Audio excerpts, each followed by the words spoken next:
Bienvenidos a Sector del Terror. Las historias que estás a punto de escuchar son historias reales contadas por traileros de todo México. Recuerda que podéis suscribiros para más relatos de terror. Relato número 1. La niebla se aferraba a la carretera como una criatura viva, envolviendo todo en un manto gris que mis faros apenas lograban penetrar. Eran las 5:03 a.m., esa hora muerta entre la noche y el día en la que el mundo parece contener la respiración. Llevaba 16 horas conduciendo, los músculos tensos, los ojos pesados, pero conocía esta ruta como la palma de mi mano. Fue entonces cuando lo vi, una figura encapuchada al costado del camino, justo antes del paradero abandonado. El viejo letrero de refrescos y alimentos colgaba torcido, oxidado por los años. El joven alzó un brazo lento, casi mecánico, el pulgar extendido hacia la nada.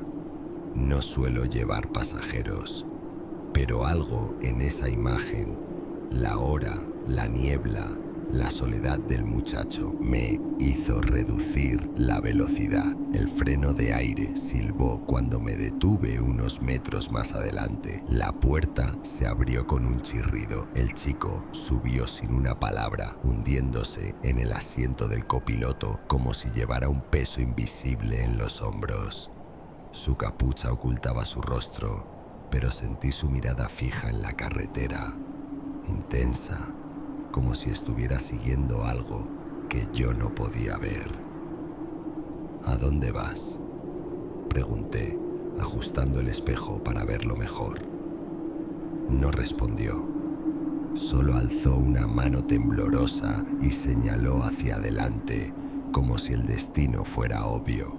Intenté de nuevo, preguntando por su nombre, por qué estaba solo a esa hora. Nada.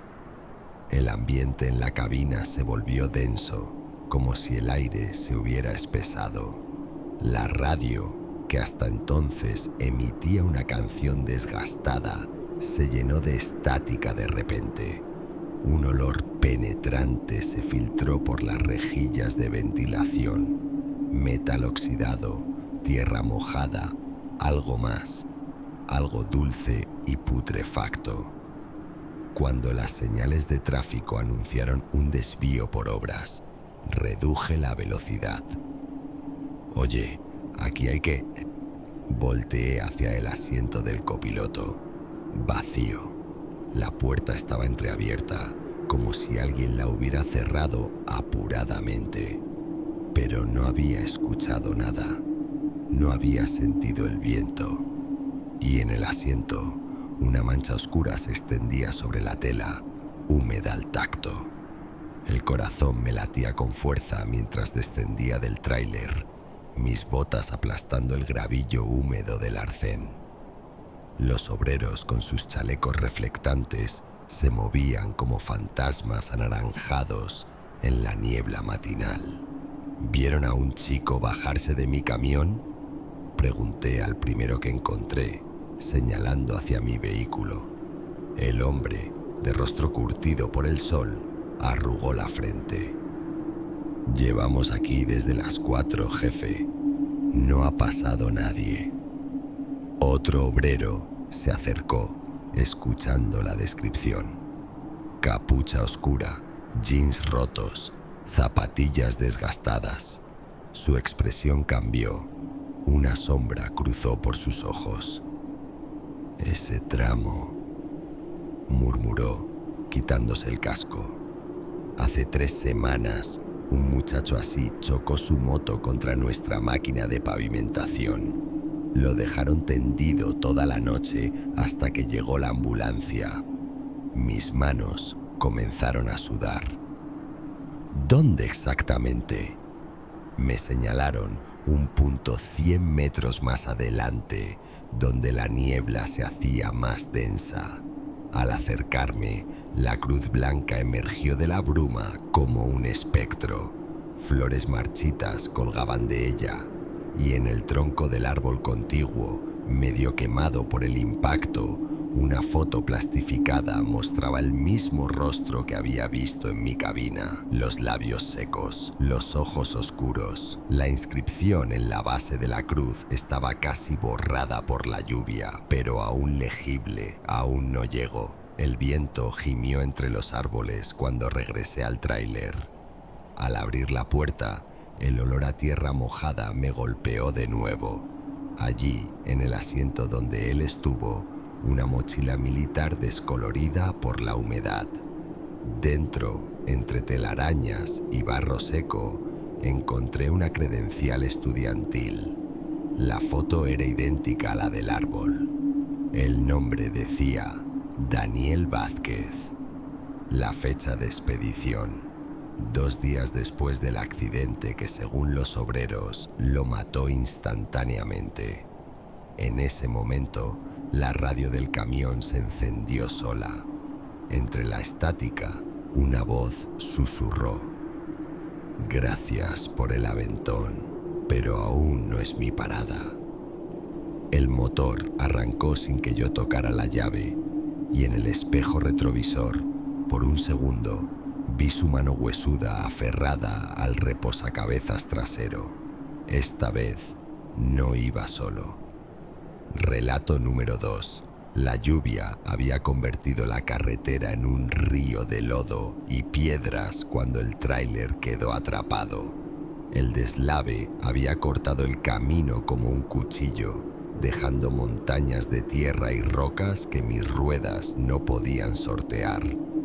El motor se apagó con un último estertor y con él toda esperanza de seguir avanzando esa noche. Sin señal en el celular y con la radio solo emitiendo estática, no tuve más opción que resignarme a esperar dentro de la cabina hasta el amanecer. Afuera, la oscuridad era absoluta, rota solo por los faros del tráiler que proyectaban sombras alargadas y distorsionadas sobre el camino bloqueado. El viento soplaba con fuerza, sacudiendo los árboles como si intentara arrancarlos de raíz. Cada ráfaga hacía crujir la estructura del camión y durante un rato me convencí de que ese sería el único sonido de la noche, hasta que lo escuché. A la 1:14 AM, algo pesado se arrastró sobre el techo del tráiler. No fue un golpe aislado, fueron pasos, lentos, deliberados, como si quien o lo que fuera estuviera explorando la superficie, palpando cada centímetro. Me quedé inmóvil, conteniendo la respiración, mientras el sonido se desplazaba desde la parte delantera hacia atrás, deteniéndose justo encima de mi cabeza. Entonces, el llanto comenzó. No era humano, no era animal, era algo entre los dos, un sonido gutural profundo que resonaba en mis huesos como si vibrara desde dentro de la tierra, un lamento que no expresaba dolor sino hambre. Encendí todas las luces de la cabina, iluminando cada rincón como si esperara encontrar algo escondido entre mis pertenencias. Mis manos temblaban al cerrar con llave todas las puertas, aunque una parte de mí sabía que si lo que estaba afuera quería entrar, ningún cerrojo lo detendría. Afuera, la noche había dejado de moverse. El viento se calmó de repente y el único sonido era ese llanto, ahora más bajo, más íntimo, como si la fuente estuviera justo al otro lado de la puerta. No dormí, no pude, solo me quedé allí, mirando el techo, preguntándome cuánto tiempo pasaría antes de que esos pasos regresaran. El amanecer llegó como un suspiro agónico. Los primeros rayos de luz filtrándose a través del parabrisas sucio me encontraron aún agarrotado en el asiento del conductor, las uñas clavadas en los muslos. El llanto había cesado horas antes, pero el silencio que dejó era casi peor. Con movimientos rígidos, como si mi cuerpo ya no me perteneciera, bajé del tráiler. El aire olía a tierra mojada y algo más, algo dulzón y rancio que se me pegó al paladar. Lo vi de inmediato. El toldo de la cabina estaba destrozado. no abolladuras por caída de ramas, no rasguños al azar. Eran surcos profundos, paralelos, como si enormes garras hubieran caminado de un extremo a otro durante horas. La lona reforzada estaba hecha jirones en algunos puntos, y al tocar los bordes desgarrados, mis dedos encontraron una sustancia negruzca y viscosa que ardía levemente al contacto. Pero lo peor esperaba en el suelo. Alrededor del tráiler, clavadas en el lodo con precisión macabra, había al menos una docena de cruces formadas por ramas secas, todas perfectamente alineadas, todas apuntando hacia mi vehículo. No había huellas que llevaran hasta ellas, ni marcas de arrastre. Era como si hubieran brotado de la tierra durante la noche. Una brisa helada recorrió mi espalda cuando noté el detalle más siniestro. Cada cruz tenía exactamente la misma altura que mi tráiler.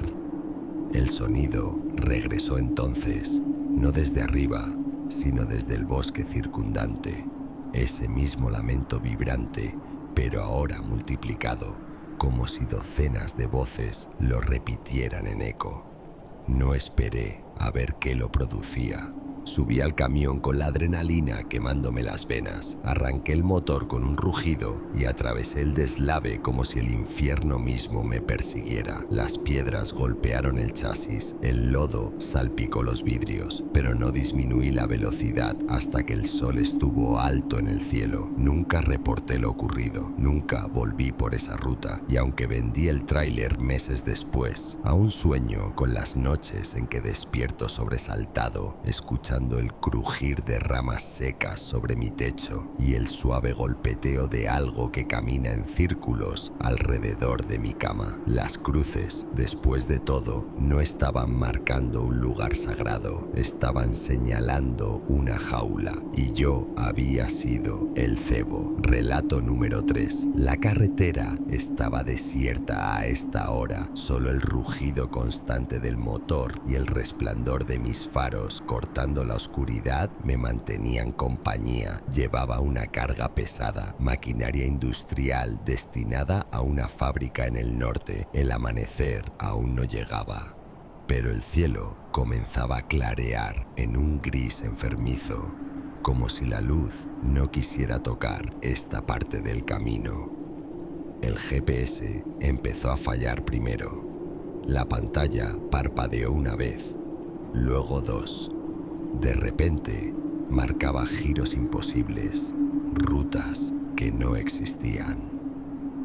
Mi ubicación saltaba de un lugar a otro sin sentido, como si el satélite no pudiera decidir dónde estaba exactamente. Lo apagué con un gruñido. Estas carreteras las conocía de memoria. Fue entonces cuando la niebla cayó. No se deslizó suavemente. No fue un cambio gradual.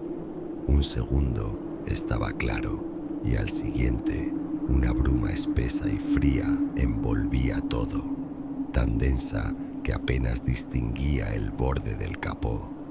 Reduje la velocidad, los nudillos blancos sobre el volante, y los vi, figuras.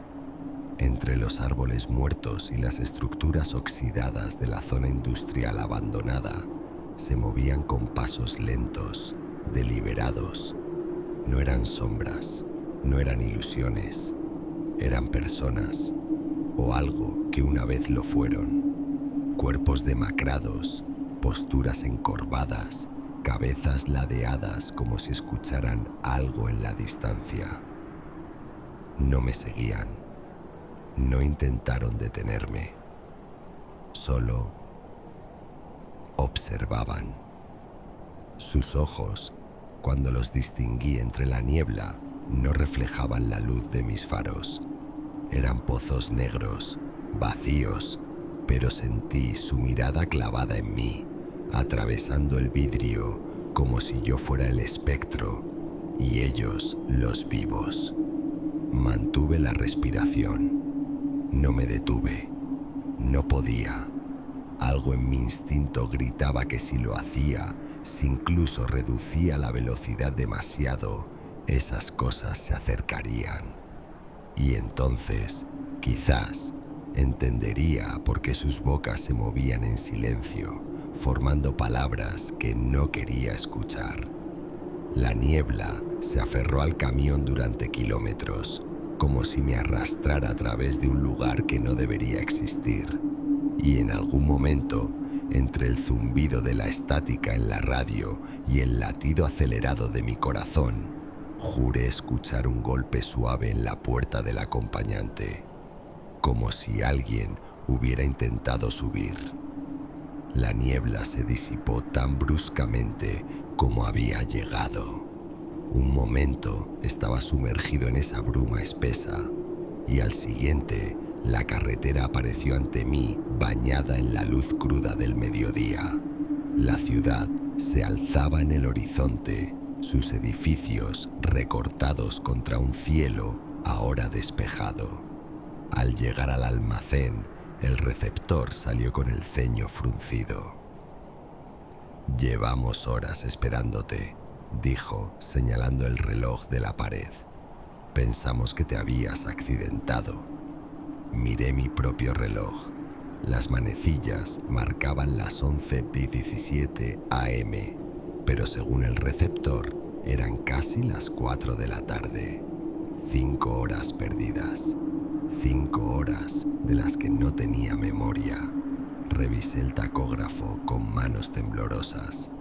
Los registros mostraban intervalos normales, hasta ciertos puntos donde la línea se interrumpía por completo, vacíos de 20-30 minutos, como si el camión hubiera dejado de existir durante esos momentos. Fue al inspeccionar el vehículo cuando el verdadero terror se apoderó de mí. Marcas de manos, decenas de ellas, dispersas por los laterales del tráiler, como si multitudes hubieran intentado trepar durante mi viaje. Huellas de barro seco y algo más, algo aceitoso que brillaba bajo la luz del sol. Las más alarmantes estaban junto a la puerta del copiloto, pequeñas como de un niño, con las uñas marcadas profundamente en la pintura. El receptor palideció al verlas. «Esta no es la primera vez que pasa», murmuró. «A los que vuelven siempre les dejan marcas». Esa noche, en un motel de carretera, soñé con la niebla. Soñé que esas figuras finalmente me alcanzaban,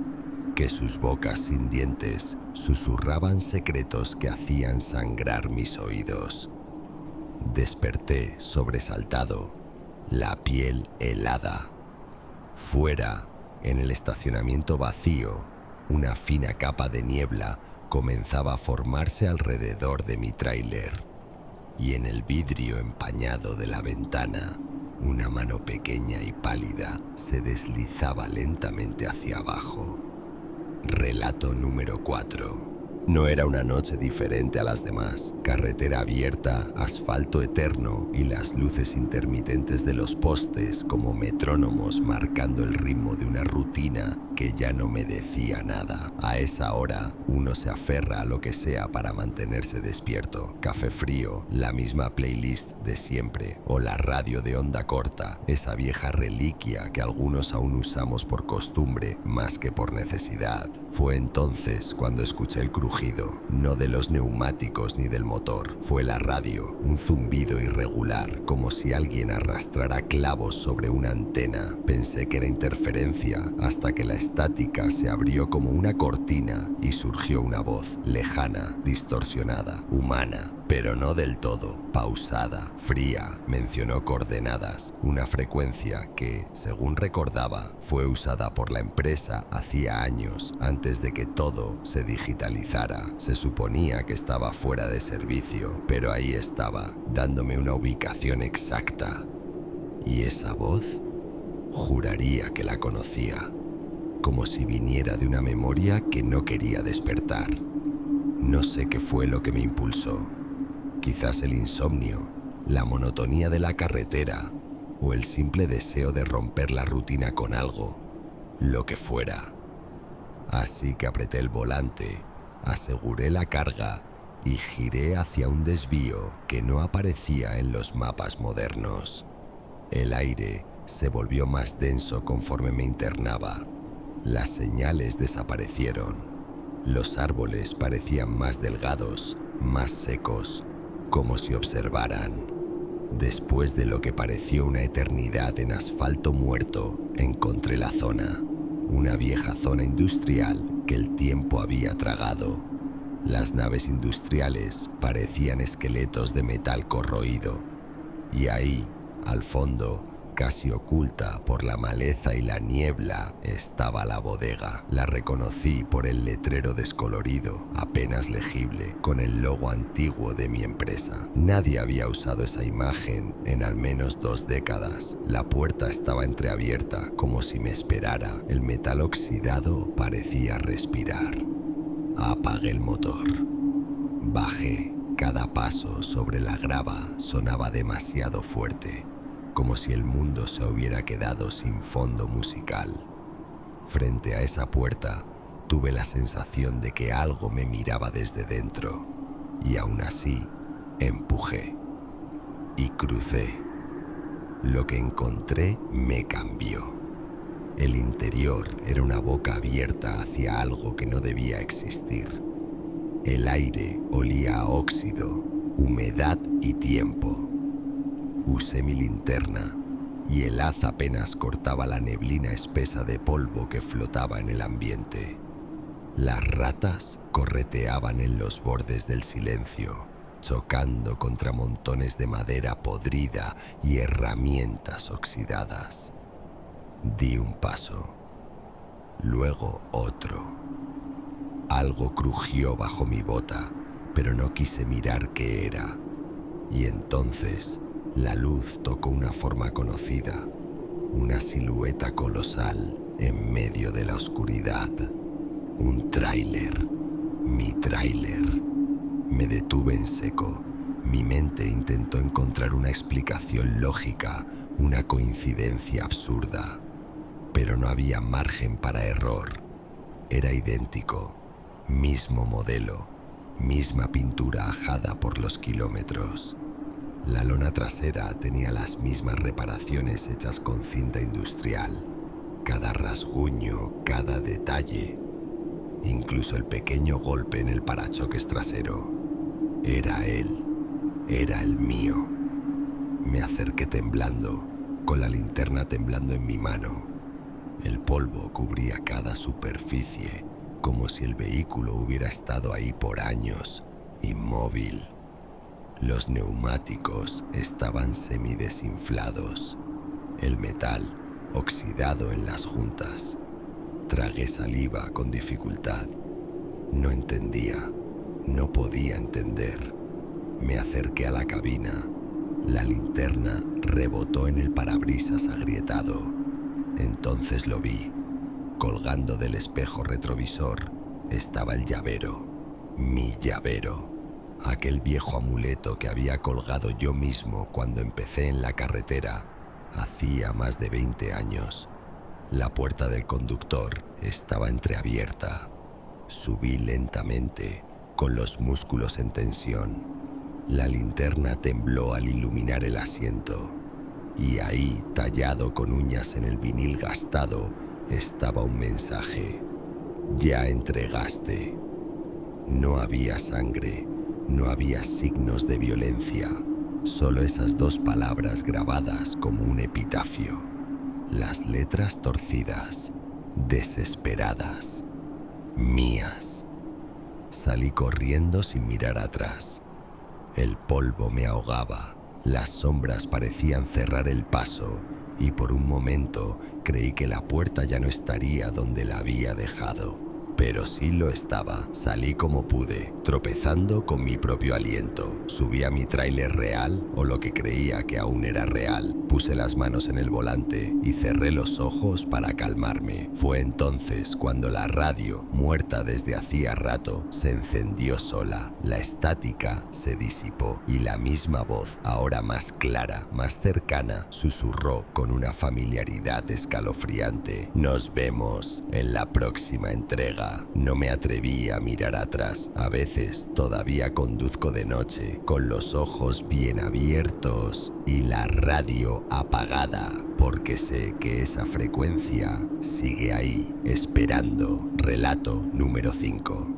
Hay algo en la carretera de madrugada que hace que los pensamientos se sientan más pesados, más densos, como si la oscuridad allá afuera no solo envolviera el mundo, sino también a uno por dentro. Esa noche no era distinta, o al menos no lo parecía. Recordé lo que me había dicho aquel viejo trailero en una parada días antes. Una advertencia disfrazada de anécdota. Si estás solo a las 3:11 a.m., el GPS a veces te muestra una ruta que nadie más ha visto, pero no deberías tomarla. Era el tipo de historia que uno escucha, se ríe y luego guarda en el fondo del cerebro como basura inútil. Pero esa noche, mientras el reloj del tablero marcaba las 2:54 a.m., algo dentro de mí empezó a temblar, no de miedo, de curiosidad, esa clase de impulso estúpido que hace que los gatos mueran y los hombres terminen en portadas de periódicos con titulares que nadie quiere leer. Apagué la radio, bajé la velocidad, miré el reloj con atención. 2:59, 2:59 y medio, 3 totos, nada, 3:1. Entonces lo vi, un parpadeo. El mapa del GPS tembló, como si el sistema se hubiese reseteado por un segundo. Luego, sin que yo tocara nada, apareció una nueva línea, una ruta alterna, sin nombre, cortando un camino que no reconocía, atravesando una zona gris, casi desdibujada. No había puntos de referencia, no había retorno marcado. La señal estaba clara, solo para mí, solo ahora. Sin pensarlo demasiado, giré el volante. El nuevo camino comenzó como cualquier otro: asfalto irregular, postes sin luz, árboles. Pero pronto, las cosas empezaron a cambiar. El pavimento se estrechó, las líneas divisorias desaparecieron. Los árboles eran distintos, secos, con ramas retorcidas como manos malformadas. Las señales estaban oxidadas, viejas, cubiertas de moho. Algunas ya no tenían letras, otras parecían haber sido rayadas con algo más que tiempo. No había luces, no había lunas, solo un cielo espeso, sin estrellas.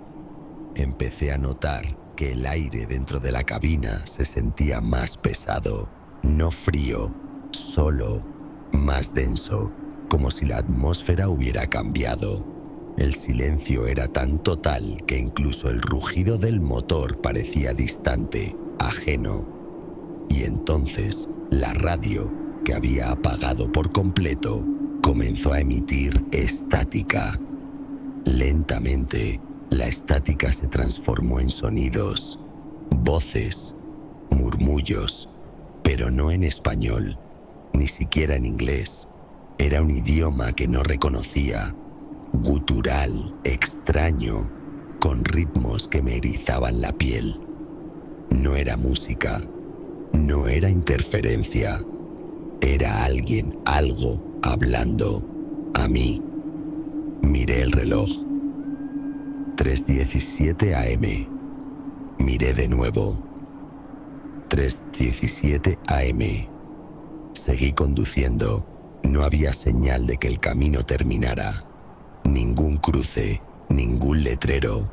Solo esa franja de asfalto que parecía continuar para siempre, con los árboles acercándose más y más, como si quisieran cerrar el paso, y el reloj seguía marcando la misma hora, 3:17. No tenía idea cuánto tiempo llevaba ahí dentro, pero el camino no acababa y algo me decía que, si seguía, tal vez ya no habría vuelta atrás. No sé en qué momento dejé de estar despierto o si alguna vez lo estuve del todo. Lo último que recuerdo con claridad es la sensación de que el camino me tragaba, como si, más que conducir sobre él, me estuviera deslizándome dentro de algo vivo, algo que no quería soltarme. Después Todo fue oscuridad, no sueño, no descanso, solo un vacío estático y espeso, sin forma ni sonido. Y luego el calor, una ráfaga de luz en los ojos cerrados, el sonido de un ave, el zumbido de moscas, una punzada seca en la garganta. Abrí los ojos, estaba dentro del tráiler, sentado al volante, el parabrisas cubierto por una capa de polvo seco. El sol pegaba con fuerza desde lo alto. Afuera, una reja oxidada, montones de chatarra y unidades descompuestas. Un corralón. Me encontraba dentro de un depósito de vehículos abandonados. No tenía idea de cómo había llegado ahí. Mi cuerpo dolía,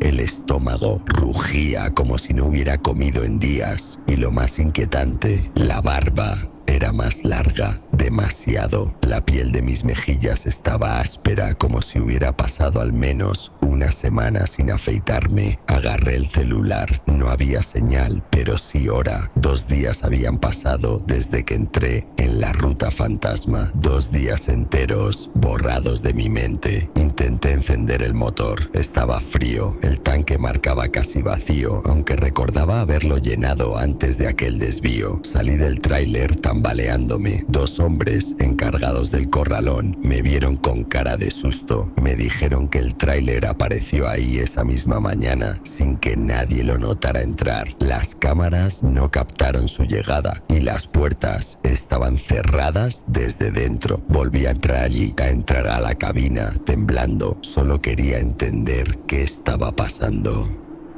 qué era lo que había atravesado. Fue entonces cuando lo escuché.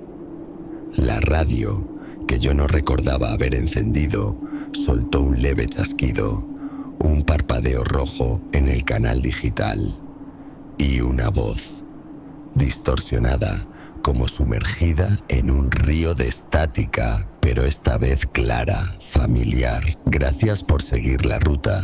El sonido me caló en los huesos, como si alguien hablara desde el otro lado de algo, desde un sitio que no debía existir. Apagué la radio, no volví a tocar el GPS. Desde ese día nunca más conduje de noche, y mucho menos a las 3 a.m., porque si alguna vez vuelvo a ver esa ruta en la pantalla, sé que no podré resistir tomarla otra vez, y esta vez puede que no regrese. Si te ha gustado el video, recuerda que puedes suscribirte y dejar un like para más historias como esta. Hasta la próxima.